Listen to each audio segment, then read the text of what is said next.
Why electricity's demand is always increasing?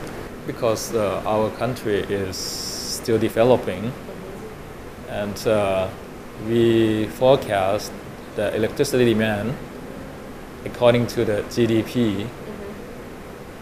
And as you may know, the GDP for our country keeps increasing. That is because our country is still developing. We need power for industry, we need power for business, we need power for residential consumers. So that means our economy is still growing. That's why we need more electricity.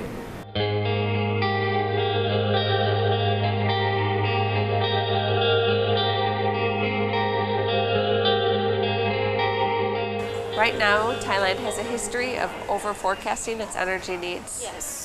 So through better energy planning that has more realistic forecasts, but also considers energy efficiency measures, and also considers renewable energy technologies, Thailand would not need this electricity. This dam, the Sayaburi, as well as other dams and other power plants, are proposed without starting from the very source of this question, that what do we actually need?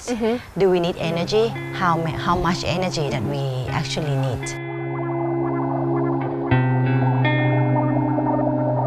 It is undeniable that the great mother of the river, Mekong River, has been a regional life bloodline, an abundant source of food, a treasure of Mekong culture, and a giver. For so many generations, the mother's indefective duty of feeding her children has been unquestionably perfect. The reciprocity of this relation has also been unbreakable, as if the chain of spectacular biodiversity would never go extinct. Nature is meant to be sustainable, and with early obstacle, human.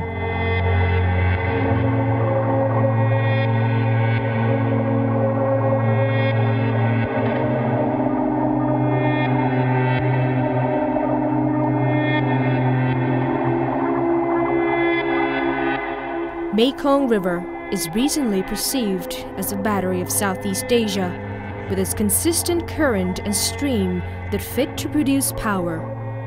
Man-made hydropower dams emerge as if there are no alternatives. Man-made dams occur as if no one cares.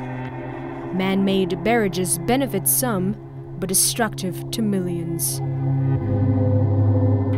ล่าสุดนะคะช.กันช่างค่ะลงนามในสัญญาจ้างกับบริษัทไซยบุรีพาวเวอร์จำกัดค่ะเพื่อที่จะเป็นสัญญาจ้างการก่อสร้างโรงไฟฟ้าพลังน้ำไซยบุรีหรือตัวเขื่อนไซยบุรีด้วยนะคะรวมทั้งโรงไฟฟ้าด้วย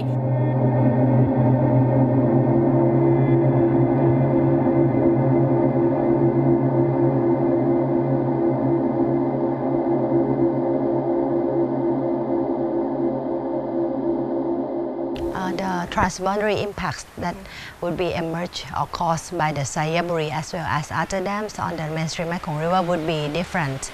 But what is similar is that this impact will be transboundary.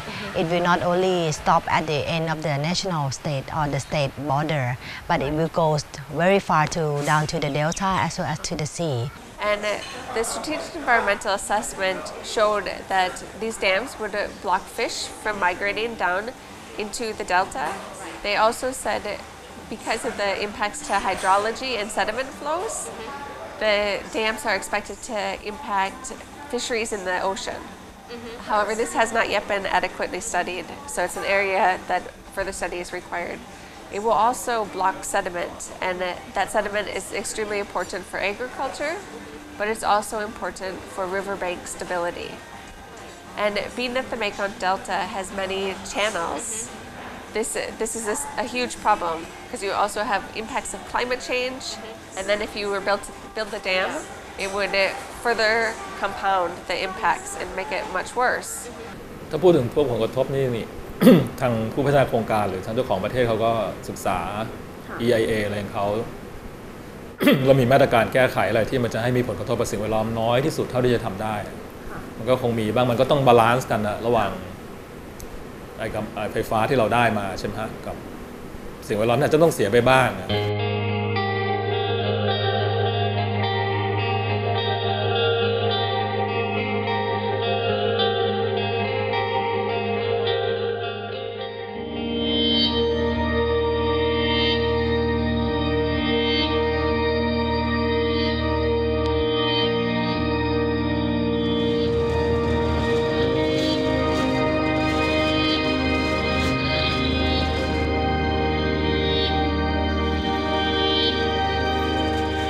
Traveling into Sayaburi province proved to be the most difficult, time-consuming, almost inaccessible. Yet, this might be the reason for where should the controversial dam be built. Stark comparison was tangible. Roads on the way to the Sayaburi town were terrible, bumpy, and sometimes broken. But the one leading to the expected-to-be dam site was paved, and the dust was absent. The indication of ongoing construction and sign of preparation has always been there. A local man leads us to a more complex issue.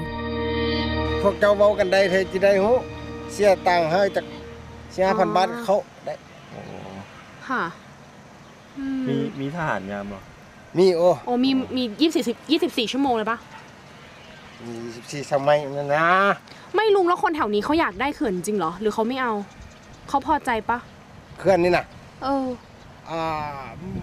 บ่ฮู้เด้มาว่ารัฐบาลเราเอามาเสี่ยงมาสั่งมาเฮ็ดเราประชาชนก็ขัดขึ้นบ่ได้แล้วก็น่าถึงมาเข้ามาสำรวจรายบอนประเทศลาวนี่มันรายบอนแล้วมันเฮ็ดแล้วมันไม่มีทองบนนี้มีทองเยอะมีทองเยอะมีทองเยอะเขาไปได้4-5 ต้นเขาจะเอาทองนี่ไปขายแล้วก็เอาเงินมาทำเพื่อนได้ไหมถ้าไม่มีทองเราไม่เฮ็ดเราไม่ทำ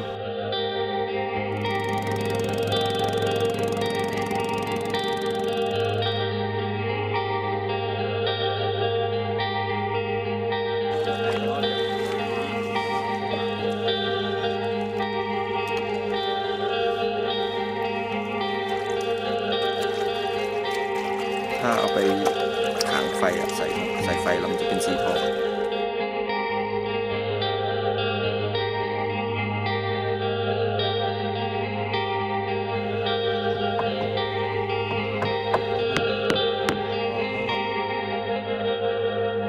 แต่ว่าตัวนี้มันก็บ่สร้างอีว่าเนาะยังไม่ได้สร้างก็มันก็บ่มีข้อมูลแล้วว่าเฮาก็บ่ได้ศึกษาเรื่องนี้เจ้า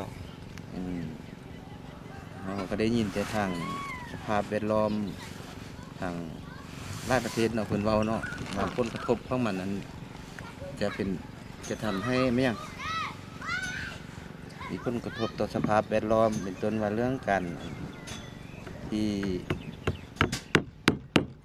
ทางเที่ยวของสัตว์น้ำว่าซั่นๆเนาะ เป็นเว้าหั่นน่ะเส้นทางของสัตว์น้ำแต่ว่าตัวนี้ก็มีผลดีเนาะผลดีอยู่บนไหนเพราะพวกเฮาจะได้นำใช้ไฟฟ้าเนาะแล้วก็นำใช้ไฟฟ้าเข้าในเวียงงานอุตสาหกรรมวัดสันสานออกไฟฟ้าสำหรับอุตสาหกรรมแล้วก็มันก็บ่มีเฉพาะผลดีต่อประเทศเฮาด้านเดียวเนาะประเทศเพื่อนบ้านคืออย่างทางประเทศไทยเนาะผลดีต่อไทย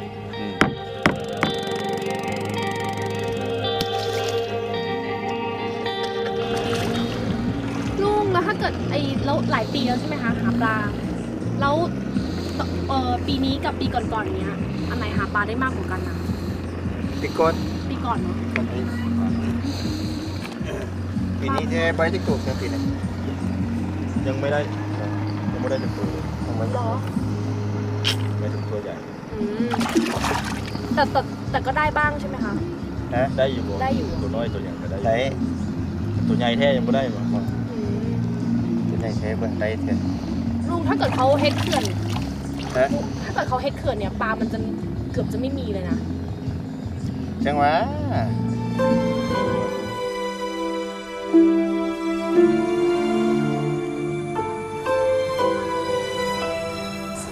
Furthermore, the dam will block sediment from flowing through, and the sediment carries important nutrients. And so those nutrients help replenish agricultural fields. And so they allow for people to grow vegetables on their riverbank gardens, and they also allow for good paddy production and stuff. And that also is a transboundary impact. And so we know that the people who will be impacted by the dam are expected to have to use greater fertilizers and expend more money to try to produce food.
If the dam constructed, many dams will be constructed along the Mekong. One in Siaburi in Laos, and Cambodian government also has the plan to build a huge dam in Sambo in Krochek province. So I think it will cause a huge impact on Tonle Sap. The depth of Tonle Sap will get shallow and shallow, and people here will not find enough fish to catch as they doing nowadays. Tonle Sap, the river that runs backwards, a tributary of the Mekong in Cambodia that is the beating heart of the Mekong river system.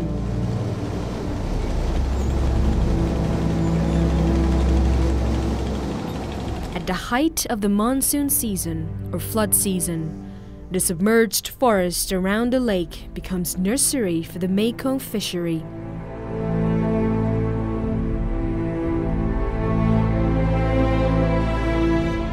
In the silty water among the tree roots, billions of fish fry grow into fat adults. This remarkable cycle will further approach to the stage of extinction if dams exist within the range of Southeast Asian territory. แม่ก็ยอดเคยอย่างไม่เพยคลายไตรวัดเมืองฉลองเตยฉลองเมาส์ยังในตำบลได้เวียเพยนังไตรน่ะ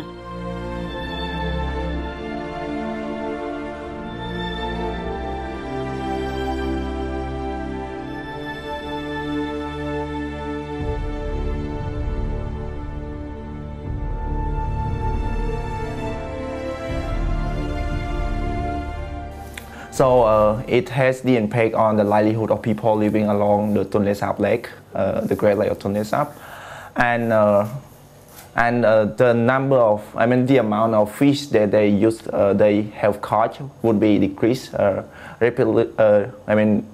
Remarkably, because if they block the dam, means fish cannot move force and back along the Mekong rivers. So the amount of fish would be decreased very much, and it has a huge impact on people living along the lake. Sayaburi Dam could strongly influence and stimulate the revival of other proposed dams on the Mekong River. 3 dams are planned within Cambodia. Is he aware of any dams in Cambodia?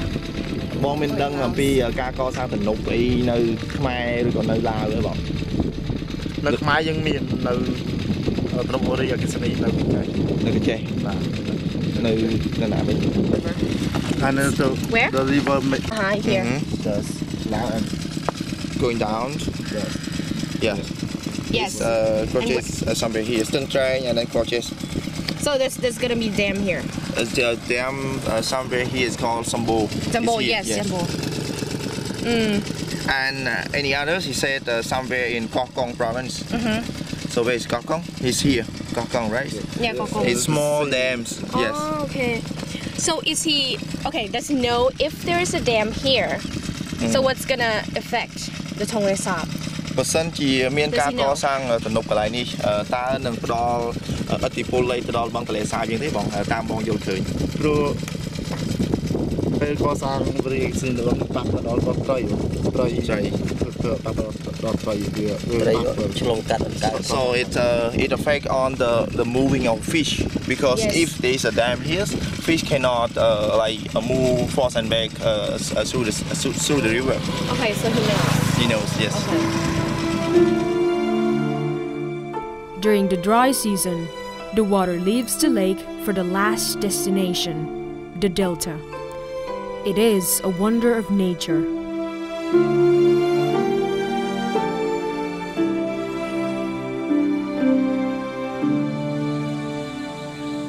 Cần Thơ cào trắng nhất trong, ai đi đến đó lòng con muốn về.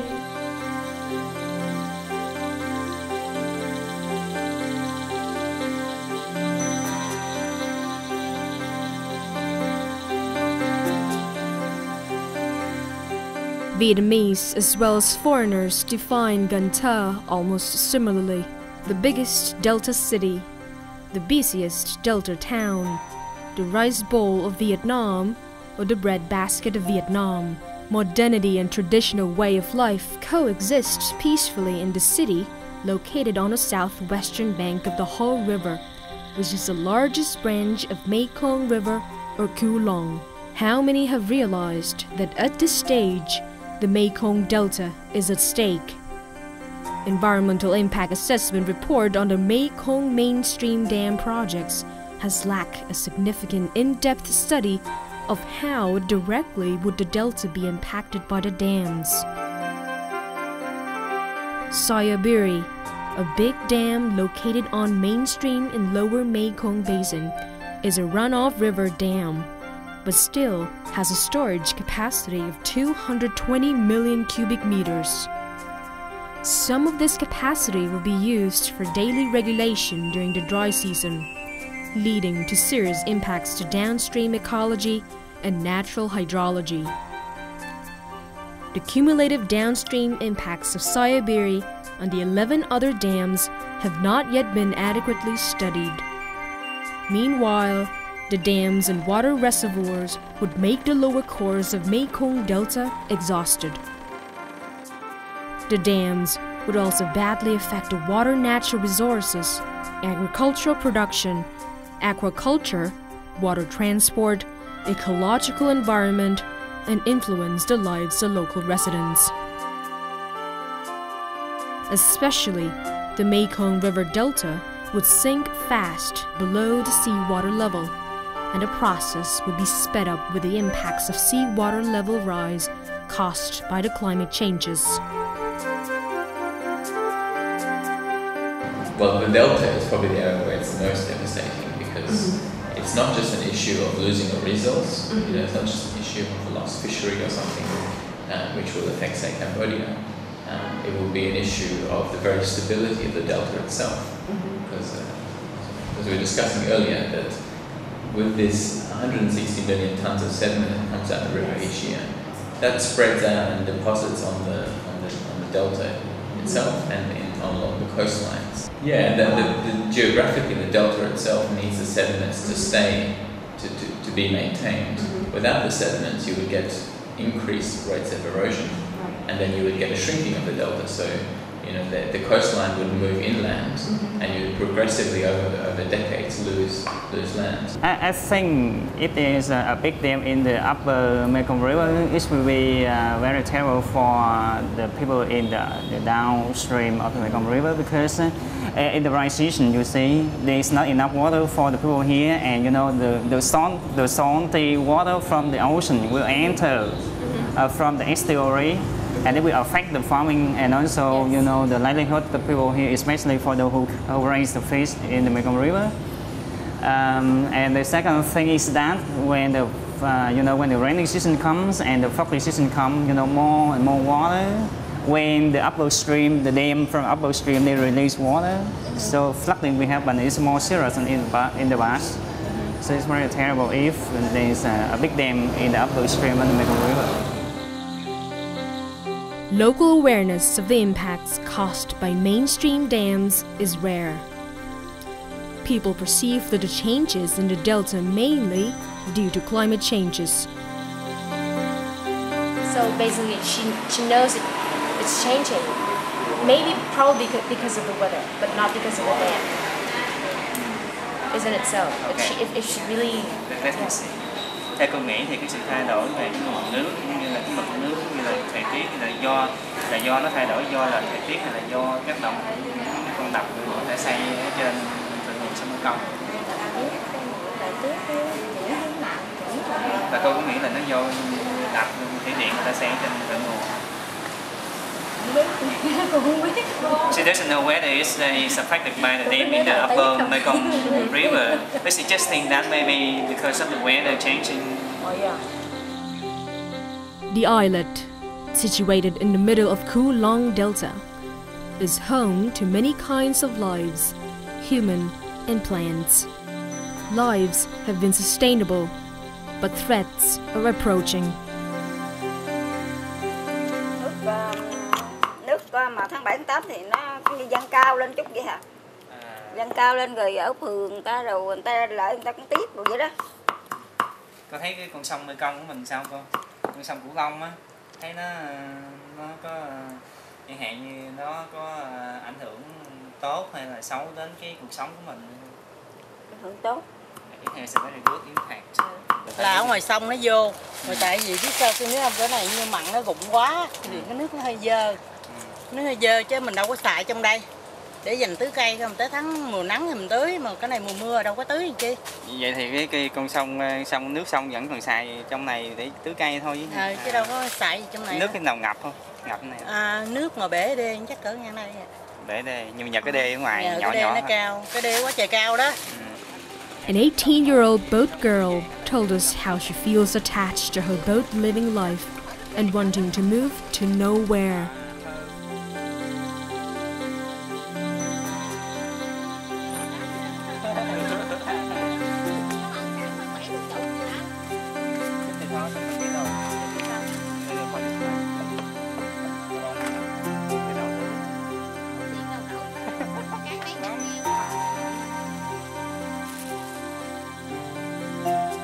Mekong Delta is home to millions of fish stocks. It is the end of the swimming way for Mekong fish. While Laos would like to position itself as the battery of Southeast Asia, Thailand agreed to process 95% of the energy generated. The fate of downstream states Cambodia and Vietnam has very little weight in the equation. According to UN dispatch studies, the real losers would be farmers and fisher people in Vietnam living along the Mekong Delta who depend heavily both on healthy fisheries and predictable river system. เขาแก้ไขอย่างมากอย่างเช่นพวกตะกอนที่เขากลัวว่ามันจะไม่ไหลตามน้ำเพราะเราไม่มีเขื่อนกั้นเนี่ย เขาก็จะสร้างเป็นอุโมงค์ใต้ข้างใต้เขื่อนอีกทีเพื่อให้ตะกอนมันผ่านไปได้บางครั้งเขาอาจจะเปิดปิดอะไรนี่แต่รายละเอียดผมไม่ทราบนะแต่เขาพยายามแก้ไขหรืออย่างเช่นปลาเนี่ยฮะเขาก็ทำเป็นบันไดปลาซึ่งมันจะไม่เล็กยากมากสำหรับปลาจะขึ้นเลยเขาจะทำเป็นแบบให้มันมีสโลปเตี้ยๆหน่อยโดยใช้เหมือนมันแบบซิกแซกอย่างเงี้ยมันก็จะปลาก็สามารถจะว่ายขึ้นไปได้ง่ายกระแสน้ำก็ได้ไม่แรงอะไรอย่างเงี้ย By building fish passages, they believe that the fish could move up and down the river so the dam would not be an obstacle. However, all technology that exists right now remains unproven. Fishery experts met together a few years ago and they looked at all of the technology that existed and stated because the Mekong is home to the world's largest inland fisheries and it's also the second most biodiverse river in the world, there's nothing that exists to be able to mitigate impacts because of you have such a large volume and such a large great number of species that are moving up and down the river at one point in time. So they said it would be extremely difficult and expensive to try to create a technology that might be able to mitigate the impacts. Thailand wants to light up her home by buying electricity from her neighbors rather than producing by herself.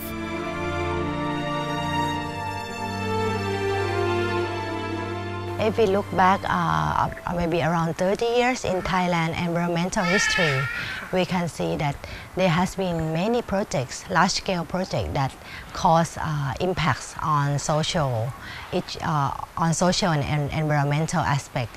And the Thai public has been aware about this kind of impact a lot. And we can see that any new power plants that are proposed anywhere in Thailand would get very strong welcome, or I can say that opposition from the local groups or from the local communities. People know that there will be negative impact on the ecosystem, on the air, on their livelihoods. So it is not easy for the dam builders to build a new dam or new power plant, not new large power plant in our own country.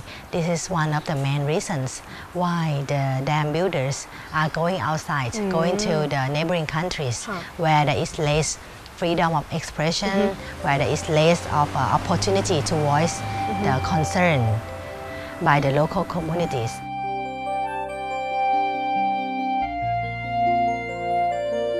The clock has been ticking since 15th of March 2012. The developer claimed the construction has begun. Power will thus cost a life. Power will not be just expensive, but life-threatening. The coexistence between modernity and traditional ways of life will be hard to accept. Every light turned on, there's a cost. But it's not paid by money. Money won't go extinct, lives do.